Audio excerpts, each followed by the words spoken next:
ನಮ್ಮೂರಾಗಿ ನಮ್ಮ ಜಾತ್ರೆ ಅಂದ್ರೆ ತುಂಬಾ ಇಷ್ಟ. ಈ ವರ್ಷ ತುಂಬಾ ಖುಷಿ ಆಯ್ತು, ಯಾಕಂದ್ರೆ ತುಂಬಾ ಜನ ಬಂದಿದ್ದಾರೆ, ಎಲ್ಲ ಪರವಾಗಿಲ್ಲ.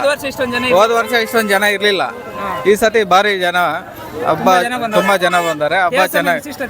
ದೇವಸ್ಥಾನದ ವಿಶಿಷ್ಟತೆ ಅಂದ್ರೆ ಸುಬ್ರಹ್ಮಣ್ಯ ಸ್ವಾಮಿ ದೇವಸ್ಥಾನದಿಂದ ತುಂಬಾ ಒಳ್ಳೆ ಕೋರಿಕೆಗಳು ನೆರವೇರ್ತವೆ. ಬಂದು ಜನಗಳೆಲ್ಲ ಭಕ್ತಾದಿಗಳೆಲ್ಲ ಬಂದು ಚೆನ್ನಾಗಿ ಹಬ್ಬವನ್ನು ಆಚರಿಸಿ ಹೋಗ್ತಾರೆ. ಇವತ್ತು ನಾವು ಬಂದಿರೋದು ನಾಗಲಮಡಿಕೆ ಜಾತ್ರೆ. ಇದು ತುಂಬಾ ಪ್ರತಿಷ್ಠವಾದಂಥ ಜಾತ್ರೆ. ಇಲ್ಲಿರೋದು ದೇವಸ್ಥಾನ ಬಂದ್ಬಿಟ್ಟು ಸುಬ್ರಹ್ಮಣ್ಯ ಸ್ವಾಮಿ ದೇವಸ್ಥಾನ. ಇಲ್ಲಿ ಪ್ರತಿ ಇಯರ್ಲಿ ಒಂದ್ಸರಿ ಜಾತ್ರೆ ನಡೀತಾ ಇರುತ್ತೆ, ತುಂಬಾ ಜೋರಾಗಿ ನಡೆಯುತ್ತೆ ಜಾತ್ರೆ. ಹಿಂದಿನ ವರ್ಷದಿಂದ ಈ ವರ್ಷ ನೋಡಿದ್ರೆ ತುಂಬಾ ಜನ ಬಂದಿದ್ದಾರೆ. ದೇವಸ್ಥಾನ ತುಂಬ ಹಳೇದು ಆ್ಯಕ್ಚುಲಿ.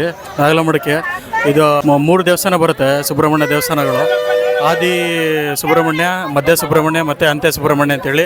ಇದು ಅಂತ್ಯ ಸುಬ್ರಹ್ಮಣ್ಯ ಆ್ಯಕ್ಚುಲಿ ಮುಕ್ತಿ ದೊರೆಯುತ್ತದೆ. ಇದು ವರ್ಷಕ್ಕೊಂದ್ಸರಿ ವಿಜೃಂಭಣೆಯಿಂದ ನಡೀತದೆ. ಈ ಸರಿನೂ ಜಾತ್ರೆ ತುಂಬ ಚೆನ್ನಾಗಿತ್ತು. ಎಲ್ಲರೂ ಬನ್ನಿ ವಿಸಿಟ್ ಮಾಡಿ. ಪಾವಗಡದಿಂದ ಬರೀ 13-14 ಕಿಲೋಮೀಟರ್ ಆಗುತ್ತೆ. KSRTC ಬಸ್ ಎಲ್ಲ ಇರುತ್ತೆ.